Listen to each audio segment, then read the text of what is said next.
Welcome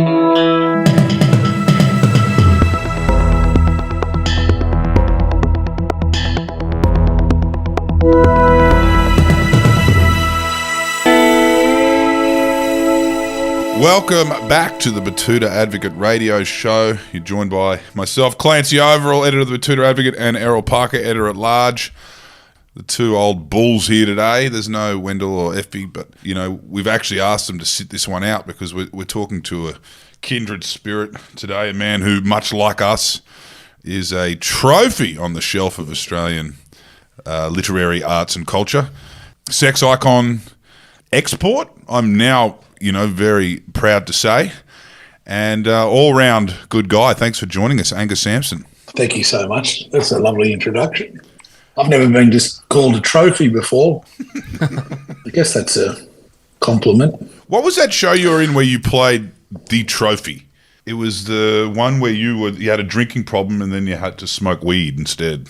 Are you talking about work? No, I think it was it Paper Giants? Yes. Yes. Yeah, Magazine Wars. Paper Giants 2. That was I really enjoyed that. I'm not a smoker despite my aesthetic. Yeah, and it's amazing, Clancy, how often when I visit Australia, people think I'm you. Yeah. In regional towns, especially.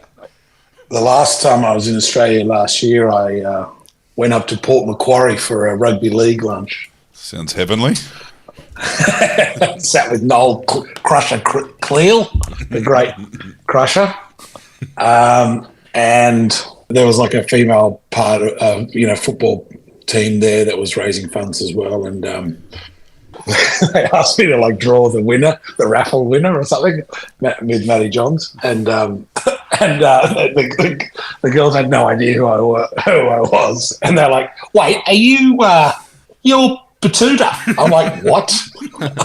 They're like, "You're Betoota. You are." "No, you are. You bloody are." And I had no idea what they were talking about. I'm Aaron Woods, and, actually. Or Sharon Wood. Remember when he used to have that headband? Yeah. That plastic headband? Oh, Sharon Woods is one of the great nicknames that just won't die either. You played like a girl in one season, Sharon. No, but those corpies really are the type of corpy that you get paid with the cash that's still warm out of the poker machine. You know, Yes, that's exactly that. I don't want to go into too much detail, but I did see envelopes being handed to the MC.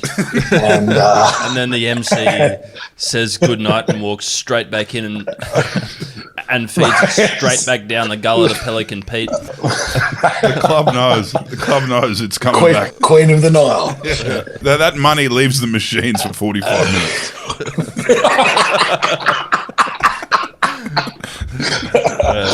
But yes, no, I'm always happy to be back in Australia. I'm speaking to you from California in the United States of America, where I've lived for the last maybe 10th year here, 10th or 11th. Yeah, so you're very well and truly an export at this point. Do you have like a brat pack of, you know, who do you cut around with? You got a little bit of La Paglia action. Like, what are we talking here?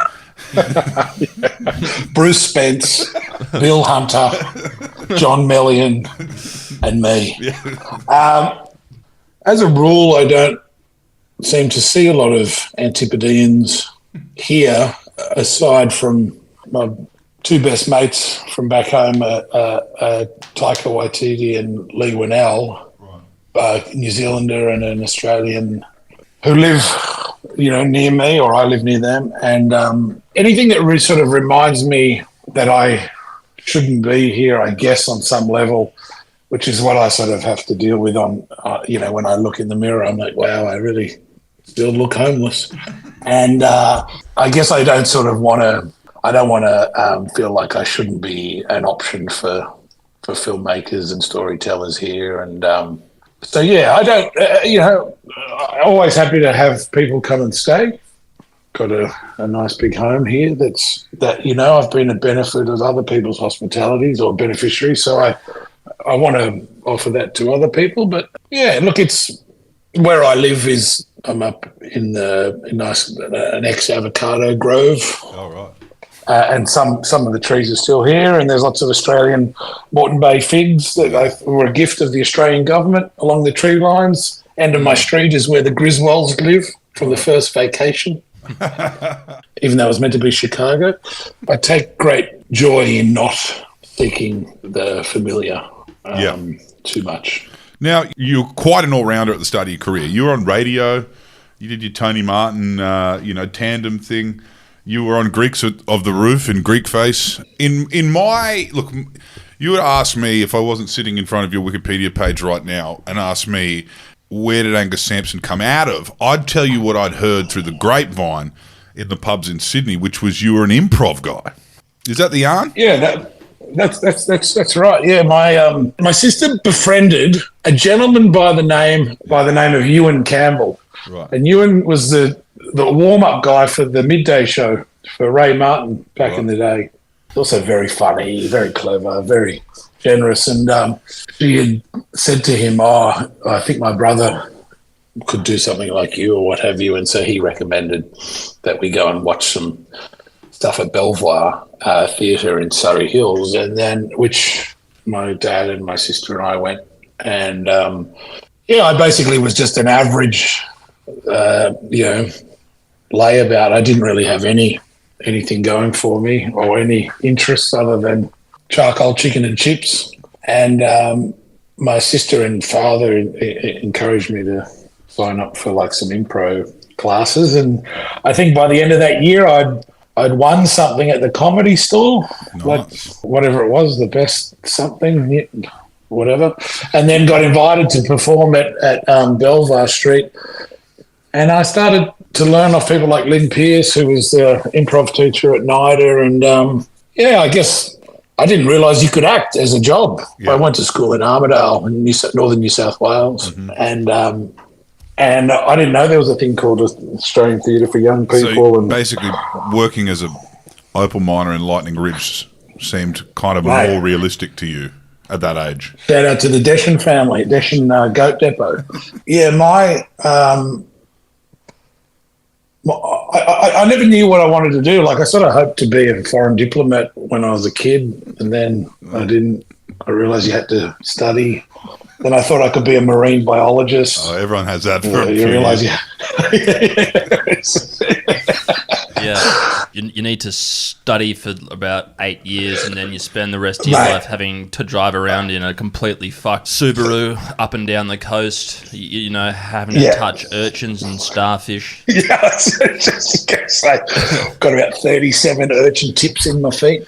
Yeah, look, the reality is you just don't know.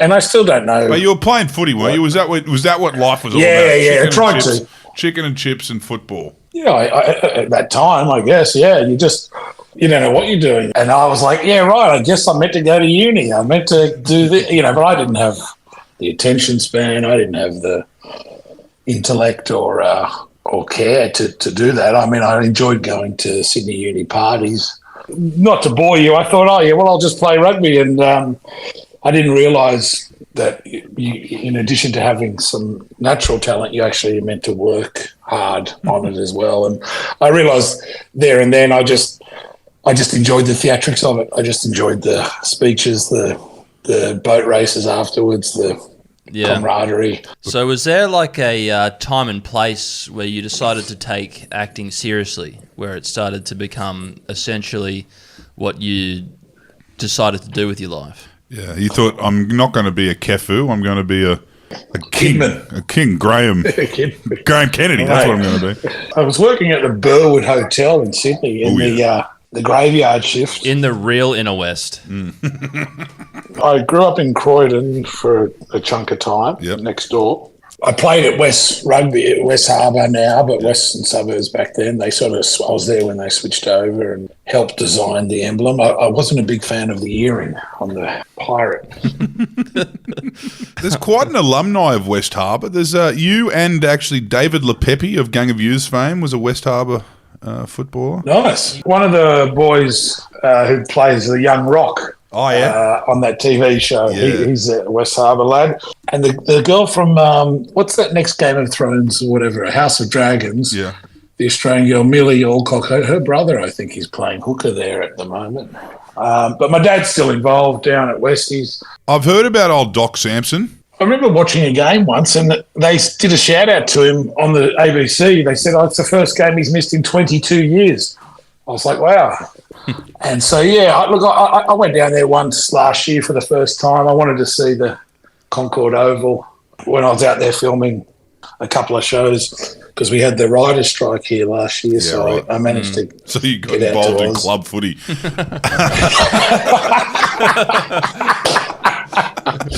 Oh, mate. Anyway, it's a great. I ball boyed for West. I actually used to be a ball boyed. I've ball boyed a Bledisloe Cup tests. I've done. I got into trouble for holding the trophy up in the ball boys room. Yeah, I basically had a lot of time around rugby, and so I guess I just thought that's basically when you play rugby, all you want is kit. You just want the tracksuits and the jerseys and the shorts and so that was sort of what I wanted to do. And then in answer to your question, 32 minutes ago, I got asked to teach some improv over in Randwick. One of the students in there was a producer on a television program that was about to start called Recovery, the ABC. 1996 this was. Dylan Lewis. The great Dylan Lewis, yeah. And, they said, would you, do you want to do a story? I was like, what do you mean? They're like, well, it's sort of like Hey, Hey, It's Saturday, but for, like, alternate youths. And I was like, okay. And so I did a story. They had a 15-year-old girl hanging out with her friends, and then they got me in my moleskins and RMs and Ralph Lauren polo shirt to go and hang out with what 15 or 16-year-old boys in Sydney do, and that was hang out at Macca's on Para Road. And so I was hanging out with these Australian Lebanese legends. I can't remember if it ever went to air. And we shot that, and I rang her up maybe 2 or 3 weeks later, and I said, am I working for you guys or not? And she was like, I'll call you back. And she rang me back about 12 minutes later, and she said, would you be interested in playing a character called the Enforcer? And I was like, what's that? She's like, well, you know how like when police put criminals in the car, they push their head in and so they don't bump their head? I'm like, yeah. She goes, that's the Enforcer. I go, when do I start? That was the description. I was like, I didn't know what the show was. And I ended up working at the ABC for 5 years after that, and ended up like hosting Recovery, ended up hosting 10:30 slot, ended up doing some Triple J. Just feel very grateful that, people, especially in Australia, if you have the interest, maybe it's true anywhere, but if you have the interest and maybe false bravado, I guess, that people usually let you facilitate having a go at stuff. Like I've directed like 37 commercials. I've done a bunch of voiceovers. Not because that's what I want to do, like forever. It's just because I have an interest, albeit fleeting, in these things. And so, well, that's the West Harbour in you. Yeah. Well, I didn't think I was an actor. Yeah. I was just like, oh yeah, I'll have a go. But someone gave you a ball and said, run through a brick wall. And you did it. Well, tried to anyway, and I'm still trying to. I'm still hoping that I can improve on. I've got Mad Max coming out in a couple of weeks. I hope that's better than the last Mad Max I did.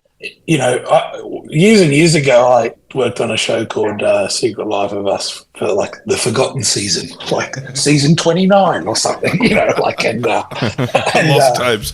The Lost Tapes, the very secret life. And Ben Mendelsohn was a guest on it as well.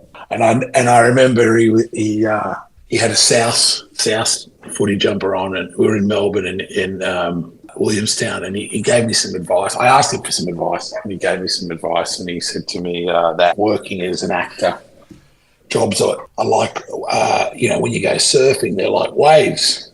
Sometimes you get a good set, and he goes, now you're obviously surfing a few good waves at the moment. He goes, but there'll be times where there aren't any waves or any jobs. And I realised, from sort of chatting to him and other people that I looked up to, that you got to stop trying to get it right in my industry.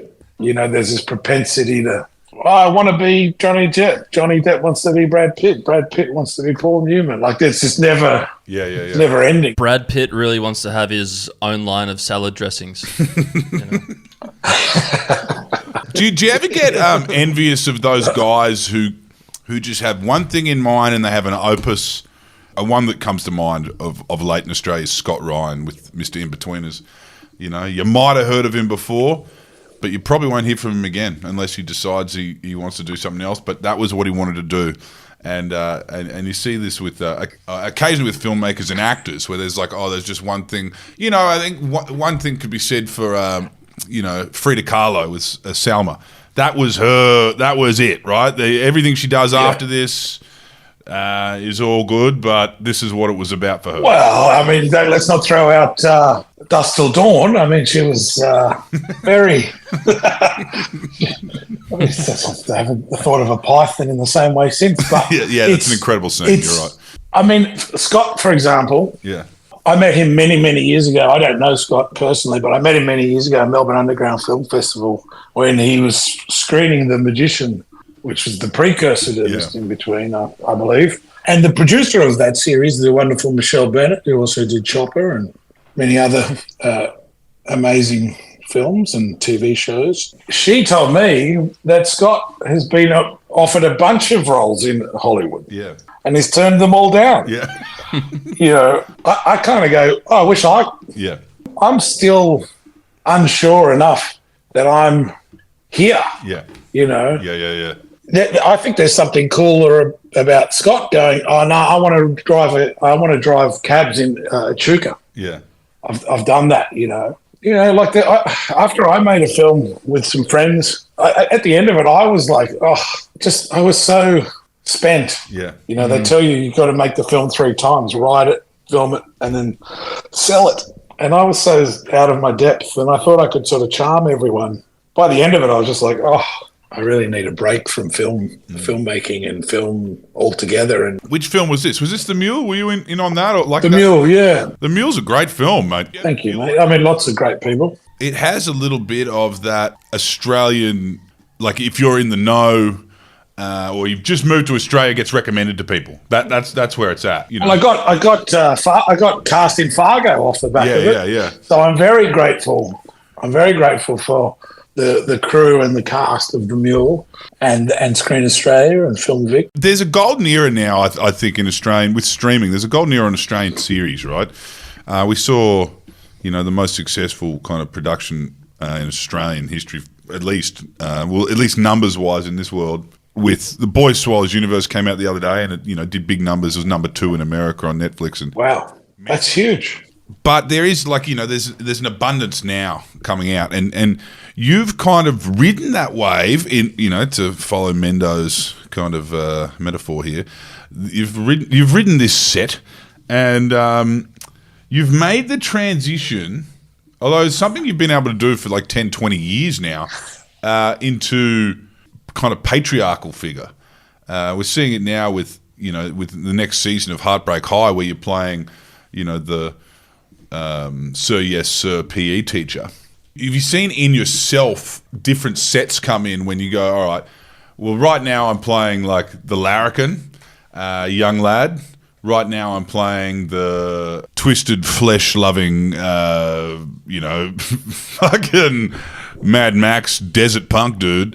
And then, in Australia, on a television level, you're now playing, Bump and Netflix. Are you seeing those things come through? And is it like a domino thing when all right, Angus Sampson can play the dad here, we've realised, PE teacher's next? I didn't work in Australia from like 2013 to 2020. Mm.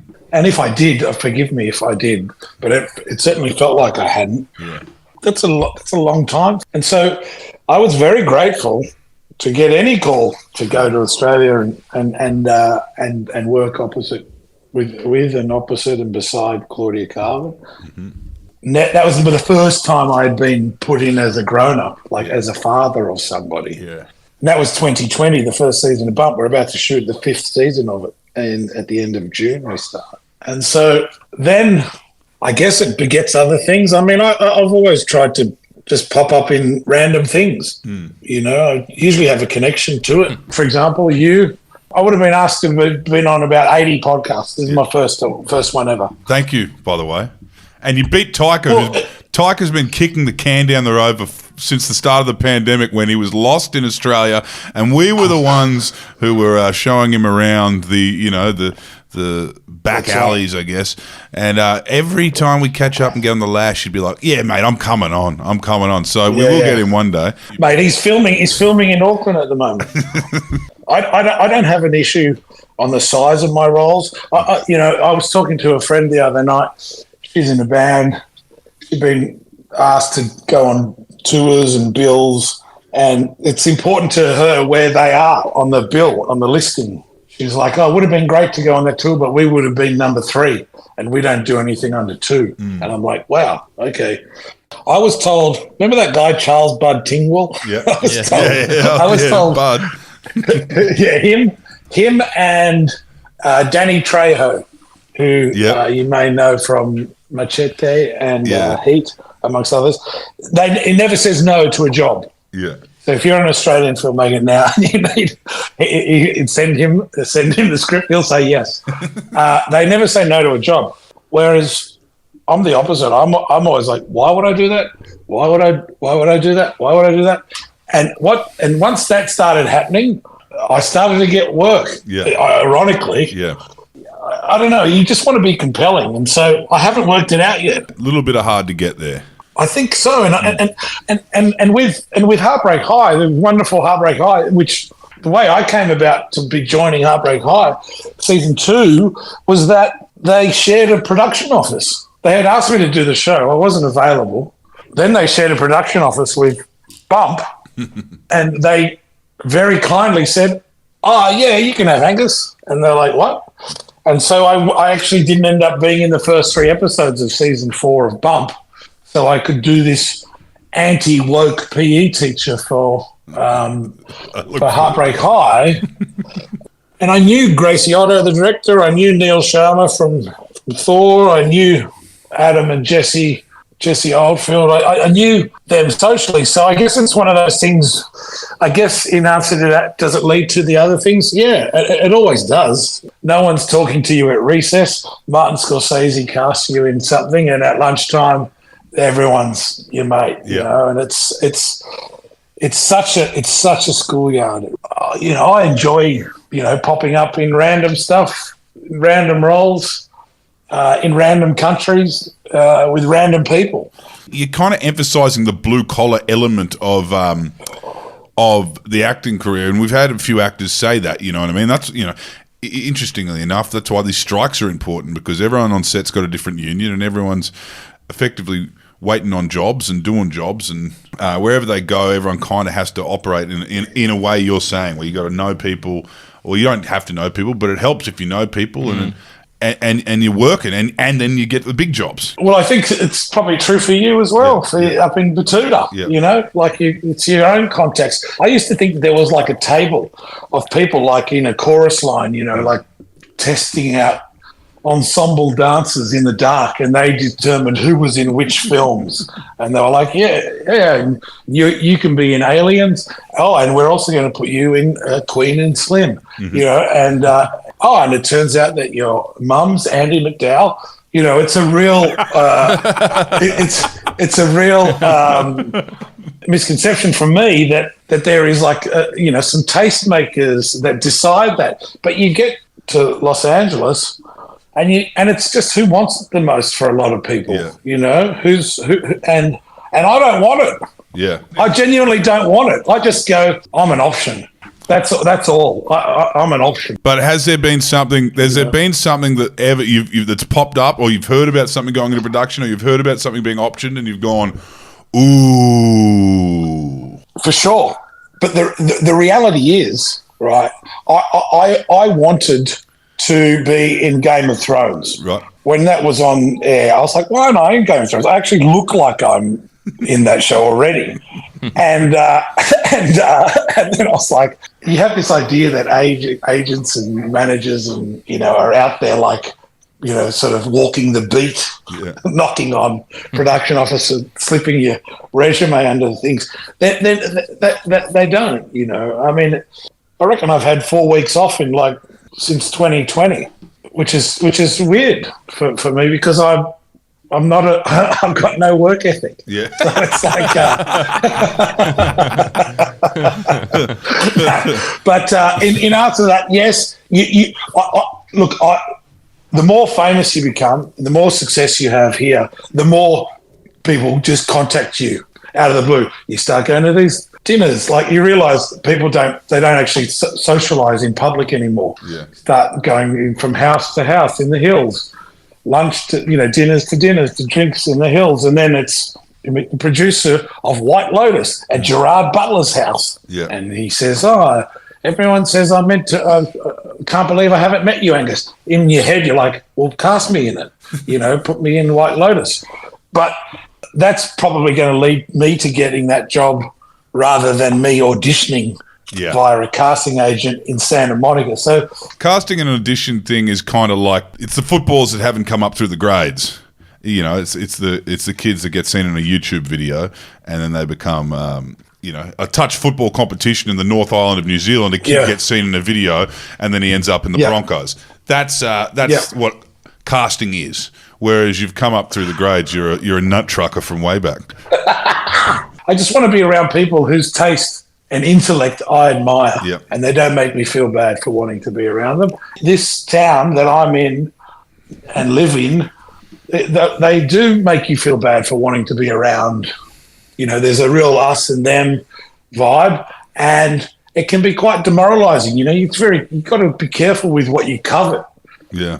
And so you cover what you see. So it's important. As what does he say? Dr. Lecter says that, doesn't he? Yeah. Why do you guys do what you do? I just want to keep playing, and the older you get, the weirder it becomes. Well, I want to ask about this with Netflix, right? You've traditionally played, you've got range, as we said. You can play a fucking drug mule, you can play a cuddly dad on Bump. Now you're playing a man that I actually don't think you would go fishing with. You're playing the anti-work PE teacher. Listen, he's not a nasty person, but he's also not a. I just think he's a bit of a relic. That's all. I won't say he's nasty. He's just a relic. Yeah, he's just off a different time. And as Angus going into work with this fabulous cast on Heartbreak for their second season, I'd never felt more old in my career. Mm-hmm. Not that they're like 12 and 13-year-olds, but they were using jargon and idioms and what have you that I had. I'm like, what are you saying? Slay? Angus is really giving Aaron Woods. Angus is giving Betoota. You are Betoota. And so I don't know if speaking out of school, but they said that after the first season, some people were saying, well, it's all very woke. Heartbreak High is incredibly woke. So Voss, the PE teacher, he's a champion of men's rights in season 2. He's very much about not having people turn into man haters. Just for the males to be masculine. Yeah. And push tires and dig and eat pork. I had so much fun doing it that, there's a little element of, a bit of Eureka Stockade, Peter Laylaw. Not that I don't know. Look, no, the wokest thing about Heartbreak High was the fact that they had all these kids that were living in these fucking houses that were a stone's throw away from a beach in Sydney that were going to a fucking public school. That was the wokest thing about that. I mean, in real life, those kids would be wearing a tie to school, wearing bloody knee-high socks and a fucking city hat. But I did like that they explored the gay esche, because I have seen a few of those fellas around. Look, it's interesting you say that because, we filmed at South Sydney High, which I guess is sort of like La Perouse, I suppose, or Maroubra, down that way. It was interesting, we were shooting while school was going. And apparently that school got 800 more enrollments after the first You're season. right, of course. In reality. But it's interesting, you meet these incredibly beautiful and clever cast.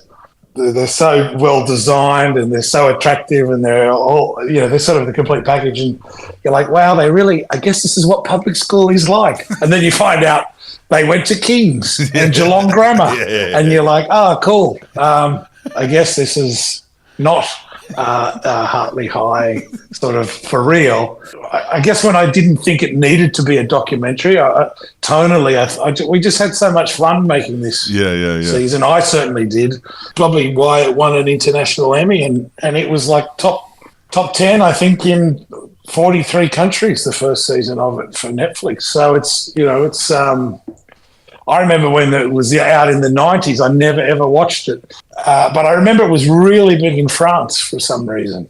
Yeah, there's a couple of other new cast members. I'll tell you what was a wig out for us was we went to the Arias last year for the first time. And yes. Obviously when you get invited you're not in the running for anything, you're just there for the for the party.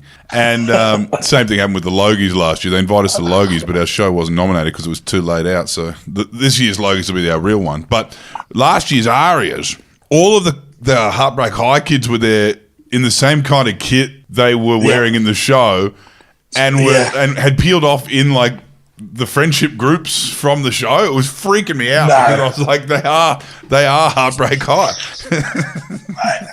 I had one night out with them in Surrey Hills, and I can relate. I was like, wait, am I inside my TV show at the moment?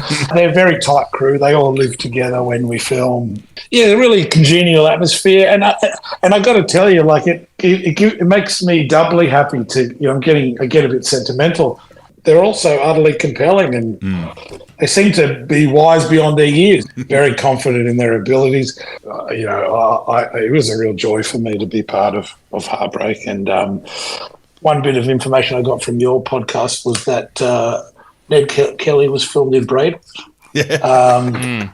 And we do have a little bit of Ned Kelly action happening. Oh, in beauty. Season 2. Yeah. My favourite modern day Ned Kelly reference was from the Samoan Western Sydney rap group 1-4, where they had these lyrics. My side's way too heavy, your goons ain't ready. Jump out the whip and ching them with my bally on, searching like Ned Kelly. So that's like a balaclava. Modern day balaclava is Ned Kelly still getting referenced by the modern day outlaws of Western Sydney drill rap. I haven't listened to their music. I always see them in the tabloid paper. There's always like, they seem to be coupled with the Penrith Panthers or something. Yeah, they all have the same dance moves. But one of the boys has found God and is now a Mormon pastor, which is a terrific soap opera turn of events. We've kept you. Thank you, by the way, your first ever podcast, mate. Please feel free to. There's some rambling answers. No, it's terrific stuff. They're not even answers. There's, because we know that there's some Angus stans out there. They're going to listen to every single minute of this, and people who like movies and are interested in how they're made. Well, we know all the ins and outs of that now, and it's obviously a big inspiration for us over the years. I feel like we should go over to LA in July. Have a bit of a look. Yeah. Yeah. Why would you wait till July? Because it's hot that's when I'm in Sydney. I'm coming to Sydney in July. I thought.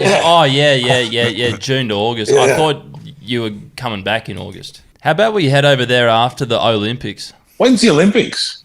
August. Look. Anytime you come over, it's a good time of year. I don't ever want to be here full time, and I also don't want to be in Australia full time. So. It's a good little setup you got there. Yeah. Well, let me tell you my ARIA story. I went to the ARIAs a few years in a row when we were doing recovery, And on one episode of Recovery, we had Natalie Imbruglia, and just before I was standing out the back, I was on set, and just before she went to go on, she said something to me, and I know she had something in her tooth, and she couldn't get rid of it. Like, I was like, oh, no, it's the next one over, the next one. And they're like, please welcome next. And I ended up having to, like, fish it out of the teeth with my finger. And a few nights later, I'm at the Arias in Sydney having a yarn with her. And a couple of fellas come up behind me and sort of grab me and wanted to turn around. And I introduce Natalie to Daniel Johns. Really? Yeah. Thanks to Angus Greg Evans. We've got a bit of oil in this interview. I'm glad you waited a while to do your first interview and podcast and did it with us. We're going to link up, be that in July or some other month if we're over there or you're over here. We can drink some dark beer in the depths of winter here. Yes. Yeah. It's mid-strengths in Queensland, isn't it? Isn't that the... Yeah, it is. Isn't that the go?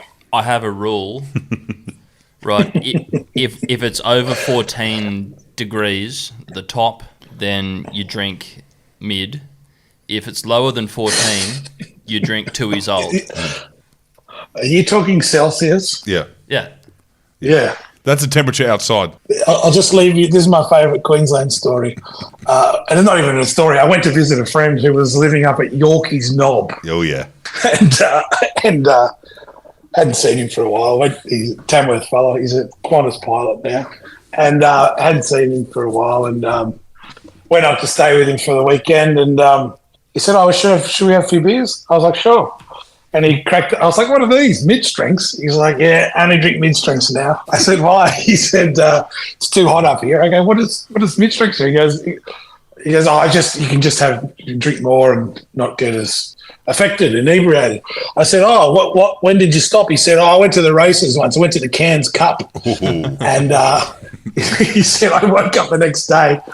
He said, I didn't feel too bad. And he said, until I walked into the bathroom and looked at myself in the mirror, and there was a footprint on my throat, like on his shirt. On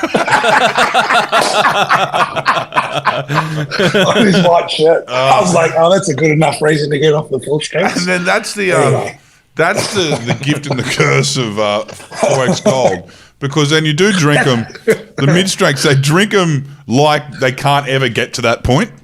And and the problem is when you do get to that point with mid-strength, you tend to piss yourself because you've just taken in so much fluid. Because like usually after a big day at the races, usually on dark, all that you're doing is taking beer, warming it from 2 degrees up to 38, and then pissing it into a trough.